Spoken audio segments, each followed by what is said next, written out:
बिस्मिल्लाहिर्रहमानिर्रहीम। नाजरीन, आप लोगों को बड़ी खबर से आगाह करता चलूँ और ये तहरीक लब्बैक पाकिस्तान के एमपीए के लिए इंतहाई अफसोसनाक खबर है और तहरीक लब्बैक पाकिस्तान के लिए खबर गम है जो मैं आप लोगों को सुनाने जा रहा हूँ। लेकिन वो खबर सुनाने से पहले आप लोगों से एक छोटी सी रिक्वेस्ट है, अगर आपने अभी तक हमारे चैनल को सब्सक्राइब नहीं किया तो जल्दी से चैनल को सब्सक्राइब कर लें ताकि आने वाली नई वीडियोस आप लोगों को बार वक्त मिलती रहें।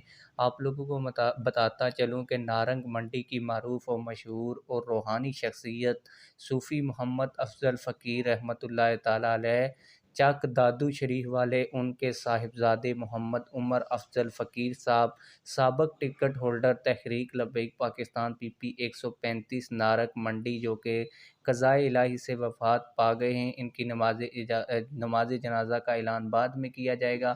आप लोगों को यहाँ पे ये भी बताता चलूँ कि पीपी 135 से तहरीक लब्बैक पाकिस्तान के टिकट पर इन्होंने 2018 में इलेक्शन लड़ा था और एक बड़ी तादाद में वोट हासिल किए थे और तीसरी पोजीशन भी हासिल की थी और 9000 वोट इन्होंने इस पीपी के हलके से हासिल किए थे। आप लोगों की इस हवाले से क्या राय है? कमेंट सेक्शन में अपनी राय का ज़रूर इजहार फरमाएं। मिलते हैं किसी और वीडियो में। अल्लाह हाफिज़।